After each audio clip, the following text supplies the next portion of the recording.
नंदुरबारला आम्ही गेलो. नंदुरबारला आम्ही गेल्यानंतर काही चांगले अनुभव होते, काही चुकीचे अनुभव होते. दिवसभर DHO, CS आणि डेप्युटी डायरेक्टर फक्त असे आरोपीच्या पिंजात उभारण्यासारखे चाललेलं होतं. आणि मग आम्ही त्या कोपऱ्यावरती गेलो, सरदार सरोवरच्या. सरदार सरोवरच्या कोपऱ्यावर गेल्यानंतर त्या कोपऱ्यातल्या पलीकडच्या बाजूला आदिवासी पाडे आहेत की जिथं 4000 वस्ती आहेत. छोट्या छोट्या पाड्या वस्त्यांमध्ये आहे की जिथं आपण त्या फक्त नावेतून प्रवास करतोय, पुढे जातो.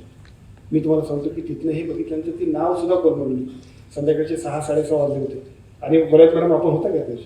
आणि मग अशी परिस्थिती होती की पलीकडे खरोखर सेवा देत आहे का तर देत आहे. मला ते काय पटलं नाही. मी म्हटलं ह्याच्यातून जाताय तुम्ही आणि एवढ्या लोकांना सेवा होतो, कोण सेवा देतोय. मी म्हटलं चला आता आपण जायचं. चला म्हटल्यानंतर बऱ्याच लोकांचं जरा धाब झालं.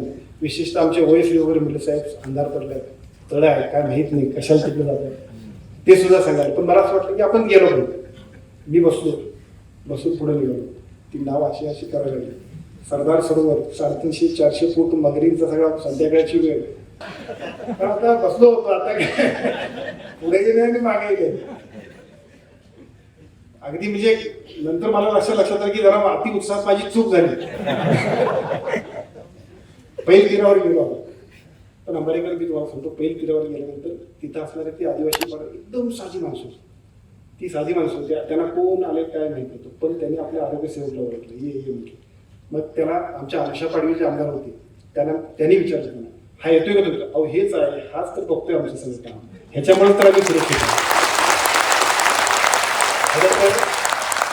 खरं तर तिथे गेल्यानंतर जे मला समाधान मिळालं त्याच्या एवढं सर्वोच्च आनंद कुठलं नाही. ती नाव डळमळत होती त्याचं मला काय वाटलं नाही, पण तिथे गेल्यानंतर ज्या पद्धतीने त्यांनी सर्टिफाय केलं आपल्या माणसाला, हीच आपल्याला पाहिजे.